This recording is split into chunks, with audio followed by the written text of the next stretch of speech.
हरे कृष्णा सभी वैष्णव के चरणों में नमस्कार। ओम अज्ञानतिमिरान्धस्य ज्ञानाञ्जनशलाकया चक्षुरुन्मीलितं येन तस्मै श्रीगुरवे नमः। श्रीचैतन्यमनोभीष्टं स्थापितं येन भूतले स्वयं रूपः कदा मह्यं ददाति स्वपदान्तिकं। वाञ्छाकल्पतरुभ्यश्च कृपा सिन्धुभ्य एव च पतितानां पावनेभ्यो वैष्णवेभ्यो नमो नमः। श्री कृष्ण चैतन्य प्रभु नित्यानंद श्री अद्वैत गदाधर श्रीवासादि गौर भक्तवृंद।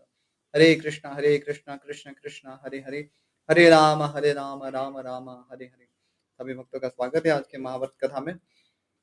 हम पढ़ रहे हैं महाभारत सभा पर्व से, और आज हम पढ़ेंगे ब्रह्मा जी की सभा का वर्णन। इसके पूर्व हमने विभिन्न जो देवी देवता है, जिसमें शुरुआत में हमने देखा देवराज इंद्र की सभा का वर्णन हुआ, फिर धर्मराज की सभा का वर्णन हुआ, वरुण देव की सभा का वर्णन हुआ,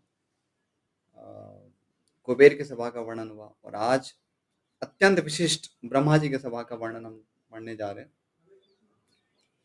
तो आगे बढ़ते हुए ब्रह्मा जी की सभा का वर्णन। नारद जी कहते हैं, तात भारत, अब तो मेरे मुख से कही हुई पितामह ब्रह्मा जी की सभा का वर्णन सुनो। वह सभा ऐसी है, इस रूप से नहीं बतलाई जा सकती, यानी कि जैसे आप बतलाने जाएंगे उसका स्वरूप बदल जाएगा। तो वो ऐसी है ऐसा नहीं कह सकते। राजन, पहले सतयुग की बात है। भगवान सूर्य ब्रह्मा जी की सभा देखकर फिर मनुष्य लोक को देखने के लिए बिना परिश्रम के ही द्युलोक से उतरकर इस लोक में आए और मनुष्य रूप से इधर उधर विचरने लगे। पांडुनंदन, सूर्यदेव ने मुझसे उन ब्राह्मी सभा का यथार्थतः वर्णन किया। तो सूर्यदेव गए थे ब्रह्मा जी की सभा को देखने के लिए, और वो जब नीचे आए और मनुष्य रूप से जब विचरण कर रहे थे, तब नारद जी को ये कथा, ये सभा का वर्णन बताते हैं। भरतश्रेष्ठ, वह सभा अप्रमेय, दिव्य, ब्रह्मा जी की मानसिक संकल्प से प्रकट हुई तथा समस्त प्राणियों के मन को मोह लेने वाली है। उसका प्रभाव अवर्णनीय है, और हो भी क्यों ना है, क्योंकि यूनिवर्सल मैनेजमेंट में ब्रह्मा जी की जो पदवी है वो सबसे श्रेष्ठ है। और इस कारण जब ब्रह्मा जी को इतना बड़ा कार्य प्राप्त है, उत्तरदायित्व प्राप्त है, तो उनकी जो सभा, जिसमें बहुत सारे सभासद भी होंगे और इसमें उनके जो भी सहायक होंगे, तो इसके लिए विशिष्ट सभा का होना वो एक अनिवार्यता है। तो हम देखें किस प्रकार से देवराज इंद्र है, धर्मराज है, वरुण देव है, कुबेर है, तो ये सभी अलग अलग यूनिवर्सल मैनेजमेंट के डिपार्टमेंटल हेड्स हैं। सो उनको ये सारे अ, उत्तरदायित्व प्राप्त है। तो उस उत्तरदायित्व के साथ-साथ उन्हें कुछ विशेष अधिकार भी प्राप्त है, उनको ऐसी सभाएँ भी प्राप्त है। तो ये सभा केवल ऐसा नहीं कि कोई एक मनोरंजन के लिए नहीं दी गई है।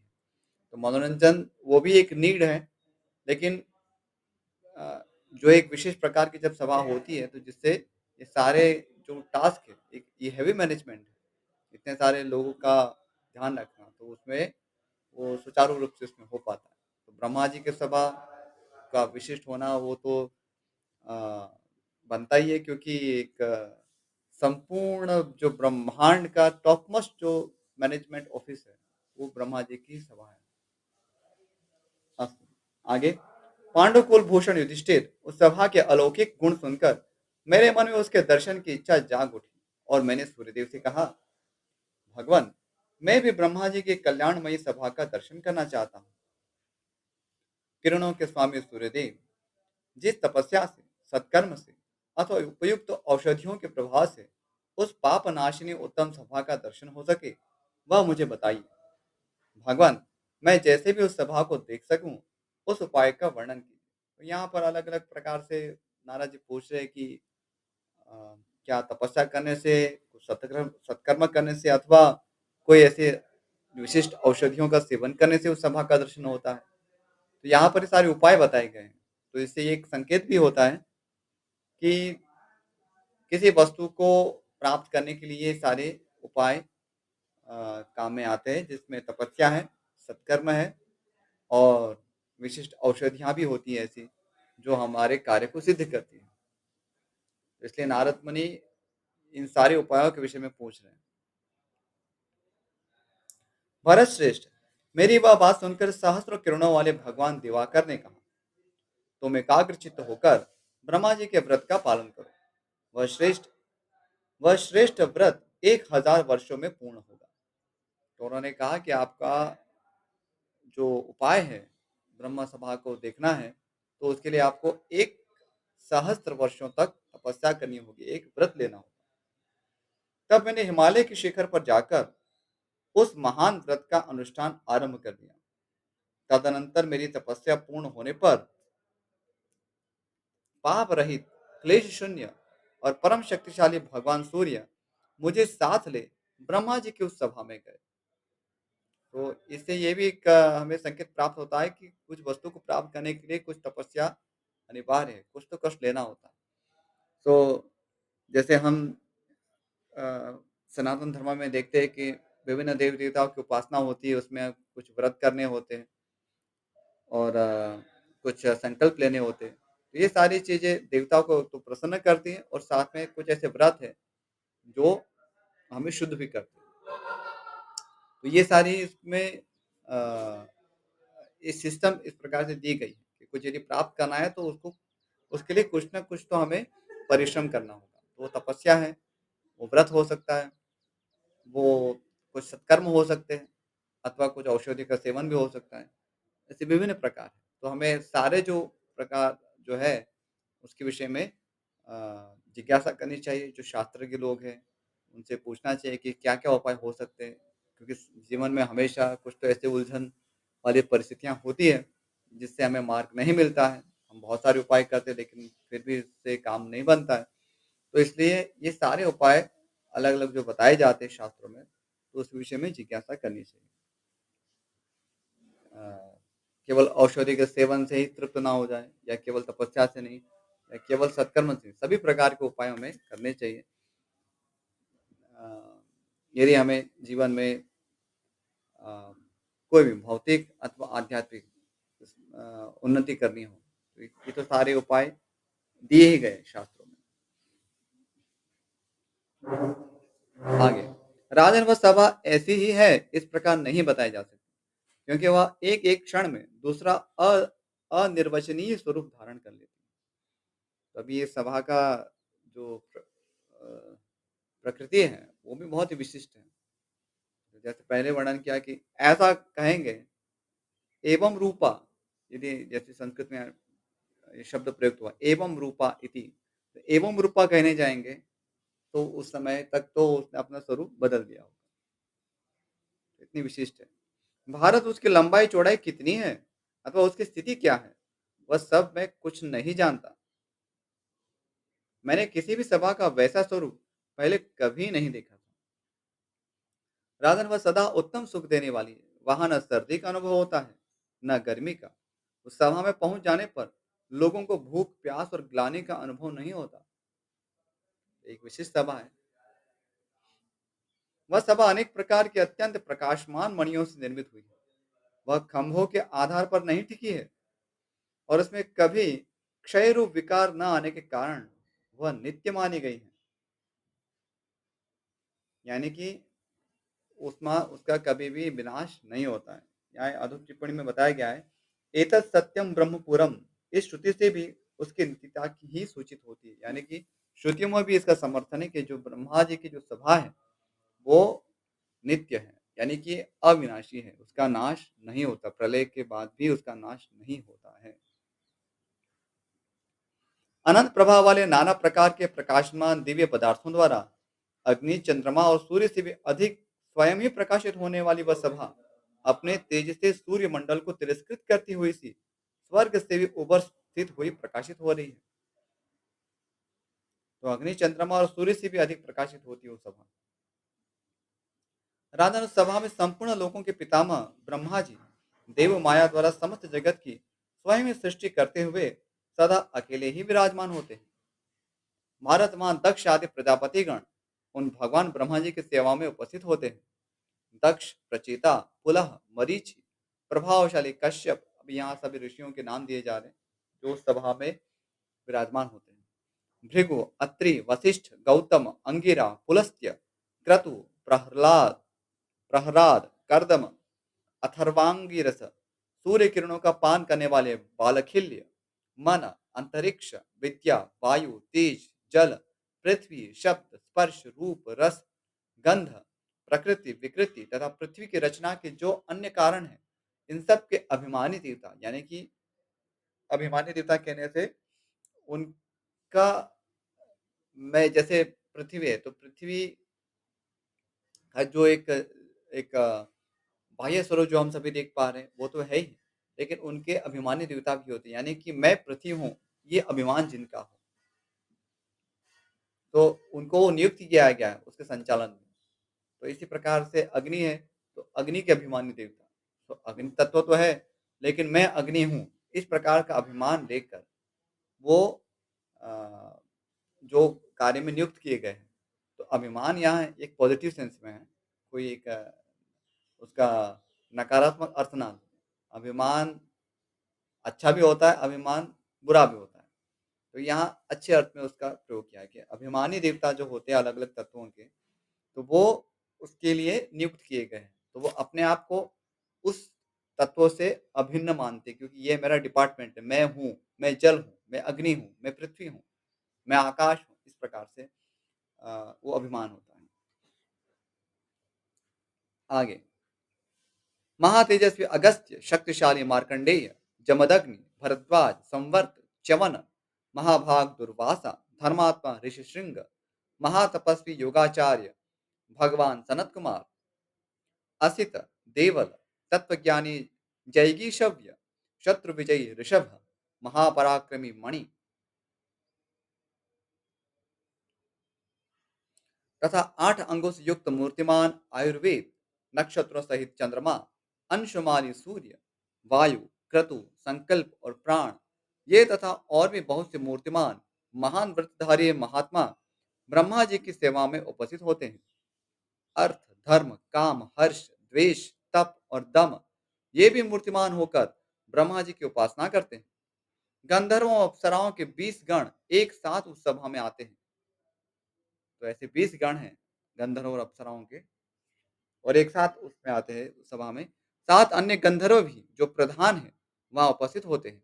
समस्त लोकपाल, शुक्र, बृहस्पति, बुध, मंगल, शनिश्चर, राहु तथा केतु, ये सभी ग्रह सामगान संबंधी मंत्र रथंतर साम, हरिमान, वसुमान, अपने स्वामी इंद्र सहित 12 आदित्य, अग्नि, सोम आदि युगल नामों से कहे जाने वाले देवता, मरुद्गण, विश्वकर्मा, वसुगण, समस्त पितृगण, सभी हविष्य, पांडुनंदन, ऋग्वेद, सामवेद, यजुर्वेद, अथर्ववेद तथा संपूर्ण शास्त्र, इतिहास, उपवेद, संपूर्ण वेदांग, ग्रह, यज्ञ, सोम और समस्त देवता, सावित्री, दुर्गम दुख से उबारने वाली दुर्गा, 7 प्रकार की प्रणव रूपा वाणी, मेधा, धृति, श्रुति, प्रज्ञा, बुद्धि, यश और क्षमा,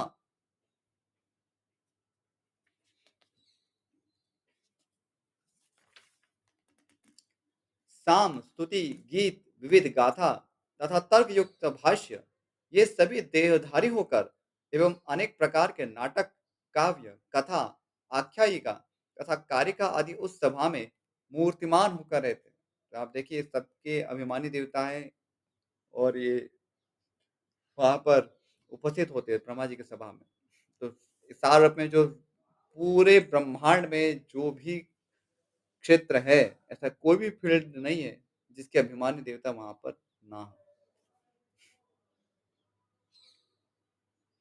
इसी प्रकार गुरुजनों की पूजा करने वाले जो दूसरे पुण्यात्मा पुरुष हैं, वे सभी उस सभा में स्थित होते हैं।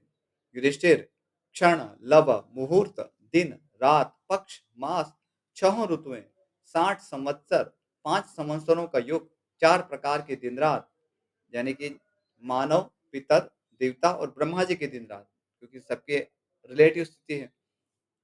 तो यहाँ जैसे मनुष्य का 1 साल है, तो देवताओं के लिए केवल 1 दिवस है।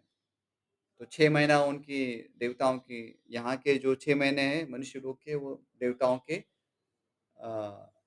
दिन है, और बाकी जो 6 महीने हैं वो रात्रि है। तो कुल मिला के जो पूरा 1 साल होता है मनुष्य लोक में, वो देवलोक में 1 दिन बना गया है।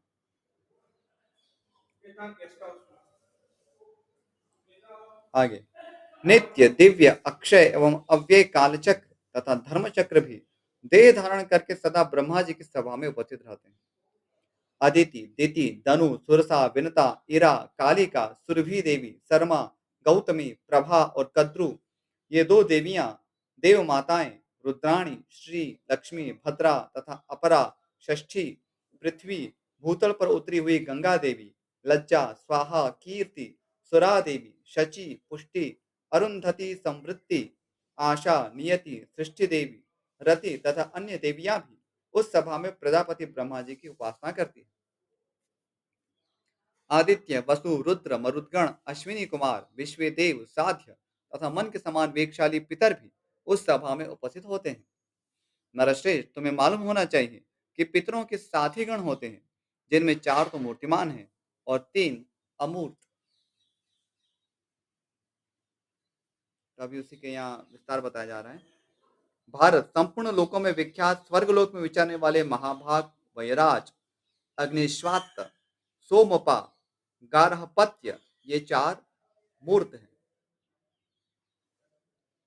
एक श्रृंग, चतुर्वेद तथा कला, ये 3 अमूर्त हैं। ये सातों पितर क्रमशः चारों वर्णों में पूजित होते हैं। राजन, पहले इन पितरों की तृप्त होने से फिर सोम देवता भी तृप्त हो जाते हैं। ये सभी पितर उक्त सभा में उपस्थित हो प्रसन्नता पूर्वक अमित तेजस्वी प्रजापति ब्रह्मा जी की उपासना करते हैं। तो यहाँ पर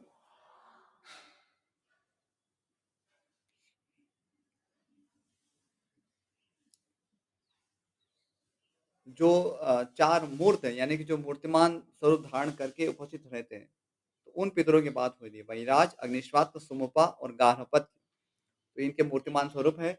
और 3 जो है अमूर्त है। तो टोटल जैसे 7 पितर हैं और 4 मूर्तिमान है और 3 है अमूर्त, यानी इनका मूर्तिमान स्वरूप नहीं है।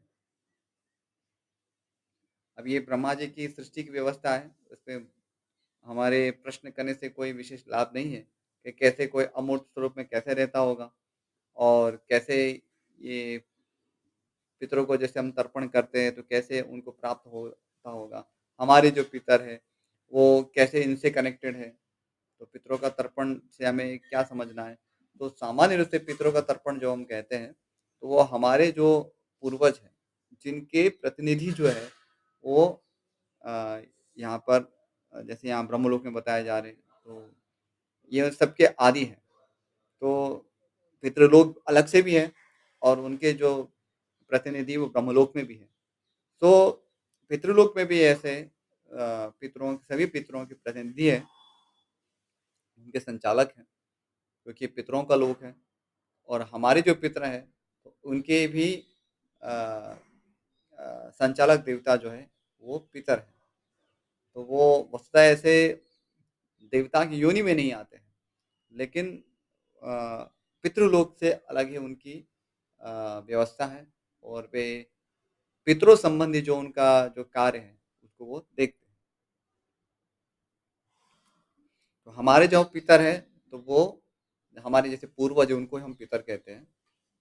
और इन पितरों के भी जो आदि हैं, उनके जो प्रतिनिधि है या तो जो इन पितरों संबंधी जो कार्य है उसका संचालन करते हैं, वो सभी पितृलोक में निवास करते हैं।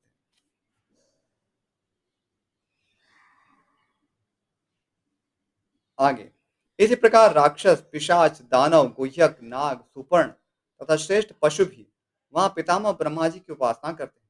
स्थावर और जंगम महाभूत, देवराज इंद्र, वरुण, कुबेर, यम तथा पार्वती सहित महादेव जी, ये सब सदा उस सभा में पधारते हैं। तो यहाँ इससे एक संकेत प्राप्त होता है कि जो देवता है वो भी अपने अलग अलग लोकों में यात्रा करते हैं। और ऐसा भी है कि उसमें से कुछ जो ऐसे देवता हैं वो अपना विस्तार भी करते हैं। तो हमें ये जानकर आश्चर्य हो सकता है कि कोई व्यक्ति अपना विस्तार कैसे कर सकता है, लेकिन यहाँ पर आश्चर्य को कोई स्थान नहीं, क्योंकि ये ब्रह्मा जी की व्यवस्था है और भगवान ने ऐसी व्यवस्था दी है, क्योंकि कार्य ही कुछ ऐसा है, संपूर्ण ब्रह्मांड का मैनेजमेंट देखना है। तो इसलिए यहाँ पर जो व्यवस्था है, इसको हम अपने जो इस पृथ्वी के अनुभव से नाप-तोल ना करें, कि इसमें एक व्यक्ति उसको अलग-अलग स्वरूपों में एक ही साथ कैसे उपस्थित रह सकता है? तो ऐसा प्रश्न निरर्थक है क्योंकि वो हमारे अनुभव से परे का विषय है। लेकिन ऐसा संभव है, जैसे यमराज जी हैं। तो यमराज एक साथ सभी जीवों के कर्मों के साक्षी हैं। सूर्यदेव हैं, तो यमराज के ही पिताजी हैं। वे भी एक साथ सभी के कर्म जीव सभी जीवों के कर्मों के साक्षी हैं। वो कैसे हैं? तो वो दिव्य व्यवस्था है। वो अपने उपस्थिति सर्वत्र बनाए रख सकते हैं।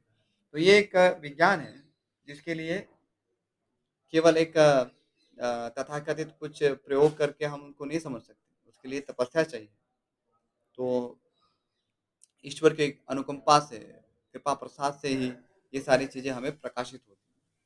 तो जो हम सोचते हैं कि हम तो ये सब इसमें विश्वास नहीं करते, हम तो अपने अनुभव से जो कुछ देखते हैं उसी को मानते हैं, तो ऐसा मानते रहें, वो उसमें ही प्रसन्न रहें और उनको संभवतः उनकी यही गति है। क्योंकि जिनकी श्रद्धा नहीं है, क्योंकि ऐसे दिव्य विषयों में जो एक कॉमन सेंस है कि बहुत सारे विषय हैं जो हमारे अनुभव से परे हैं, उसके लिए हमें विनम्र हो बनना होगा और जो भी अ, ऐसे जो महापुरुष हुए हैं समाज में, जो हमें इस ज्ञान को प्रदान कर रहे हैं, अलग-अलग परंपराओं के माध्यम से, तो उनसे सुनना होगा और उस पे अप्लाई करके अपने आप उसका अनुभव स्वयं करना होगा। क्योंकि ऐसे जो महापुरुष हैं, उनको असत्य कहने से कोई प्रयोजन सिद्ध नहीं होता है। एक सीधी-सी बात है। हमें ये सारे विषय जो यहाँ बताए जा रहे हैं, सब वर्णन है, वेद व्यास जी से बता रहे हैं। तो इससे क्या प्रयोजन सिद्ध होता है? झूठ बोल के क्या हमको कोई अ, बच्चों को कहानियाँ सुना के कुछ उनको पटाना तो है नहीं कि ताकि उनका थोड़ा अटेंशन बना रहे। तो ये कोई मनोरंजन के लिए नहीं कहा जा रहा है। तो ये तो ऐसे महापुरुष के जो सपने में भी कभी असत्य भाषण नहीं करते। तो ऐसे जब महापुरुषों के द्वारा हमें सब ज्ञान प्राप्त हो रहा है, तो उसमें अपने आप को अप्लाई करना होगा क्योंकि अ, हमें जानना है, जो यूनिवर्सल मैनेजमेंट में जो उपस्थित है सभी देव-देवता, तो उन्हें आपके जानने न जानने से उन्हें कोई लेना-देना नहीं है। तो वो तो हमारी आवश्यकता है हमें जानना, तो हमें उसके लिए भी नम्र बनना पड़ेगा। हम केवल जिद करके, हठ करके या अपने मनमानी करके नहीं जान सकते। और यदि हम कहें कि हमें उसे हम तो अपने हिसाब से ही प्रयोग करके जानेंगे इस सृष्टि को, ठीक है, करते रहिए। वो आपके पागलपंती को एंटरटेन करना वो देवताओं का कार्य नहीं है। तो आप ऐसे अपने जीवन की ऐसे ही मूर्ता में ऐसे हानि कर सकते हैं कि आप यदि अपने जानने के अनुभव को आप इतना सीमित करना चाहते हैं कि बस मैं तो इससे परे सोचना ही नहीं चाहता हूँ। जबकि आप स्पष्ट रूप से देख सकते हैं कि आपसे अनुभव से परे बहुत सारी चीज़ें हैं, जो आप अ, केवल प्रयोगों से नहीं जान सकते। तो अपनी इंद्रियों की जो सीमितता है उसको भी समझना चाहिए। बुद्धिमान व्यक्ति है उसको समझता है कि मैं अपनी इंद्रियों से सब कुछ नहीं जान पाऊँगा। तो इसलिए जो शास्त्रों में जैसे उसको अवरोह पंथ कहा गया है। 2 पंथ होते हैं, आरोह और अवरोह। आरोह यानी कि जैसे सीढ़ी चढ़ के ऊपर चलना और अवरोह क्या है कि ऊपर से सीधे जो ज्ञान है उसको प्राप्त करना। तो ये अवरोह पंथ है जिसमें जो महापुरुष हैं, संत हुए समाज में, वेदों की वाणी है, ये सब ऋषि-मुनियों के द्वारा समाज में प्रवाहित हो रही है और वे वेद जो है स्वयं भगवान की वाणी है। तो भगवान उन्हें प्रकाशित करते हैं ऋषियों के द्वारा और ऋषि उन्हें हम तक पहुँचाते हैं। तो हमें उसको श्रद्धा से ग्रहण करना चाहिए और हम देखते हैं कि इससे इसका लाभ भी है। बहुत सारे ऐसे विषय हैं शास्त्रों में दिए उससे हमारा जीवन आनंदमय बनता है। उससे हम जो प्रभाव जैसे शास्त्रों ने वर्णन किया वो उसका हम अनुभव भी कर सकते हैं। तो इसलिए इसको श्रद्धा से ग्रहण करना चाहिए। उसको अपने आप को एक विनम्र स्थिति में रखना चाहिए कि मैं सब कुछ मेरे लिए नहीं बनाया गया है। ये सब कुछ जो अ, पदार्थ है सृष्टि में, वो मेरे जानने के लिए नहीं बनाए गए। यदि मुझे जानना है तो मुझे विनम्र बनना पड़ेगा। तो हम कौन होते हैं? क्या हमारा अधिकार है कि बस हम जस्ट केवल थोड़ी-सी हमारे पास बुद्धि है, पशुओं से कहीं अधिक है थोड़ी-सी इतना? क्या ये हमें अधिकार प्रदान कर देता है कि हम जो भी चाहें हम कर सकते हैं? ठीक है, आप कुछ कर सकते हैं लेकिन सब कुछ आपके हाथ में नहीं है। तो ये एक विनम्र व्यक्ति समझ सकता है। बस आगे राजेंद्र स्वामी कार्तिकेय भी वहां उपस्थित होकर सदा ब्रह्मा जी की सेवा करते हैं।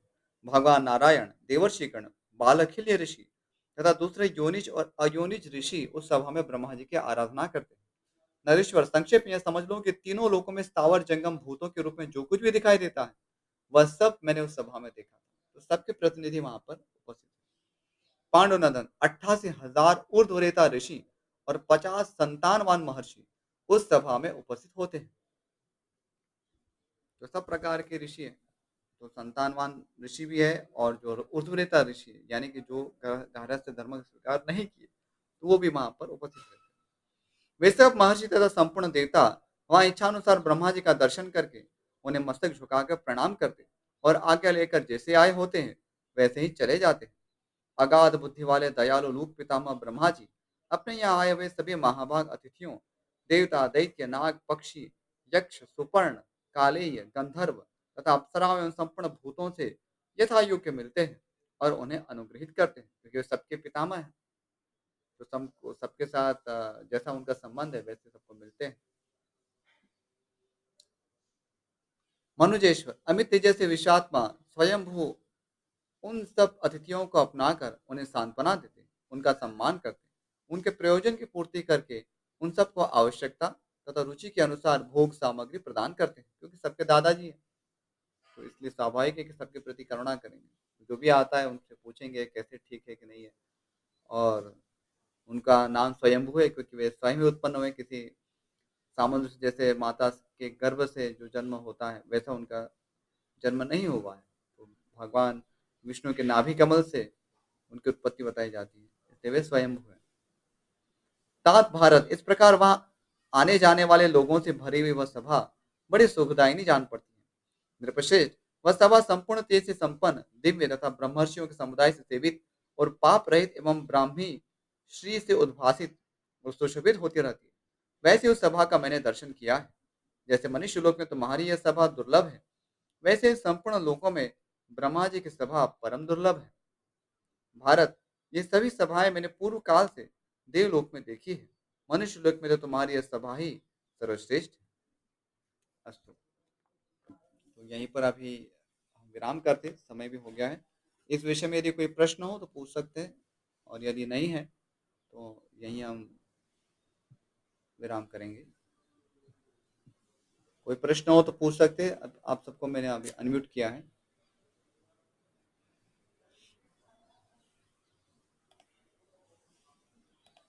ओके, ठीक है, यहीं विराम करते हैं। वांछा कल्पतरुभ्यश्च कृपा सिंधुभ्य एव च पतितानां पावनेभ्यो वैष्णवेभ्यो नमो नमः। श्रीमद् महाभारत ग्रंथ की जय, महर्षि वेदव्यास की जय, श्रीमान गणपति देव की जय, श्रील प्रभुपाद की जय। Hare Krishna. Thank you all for joining the class. Hare Krishna.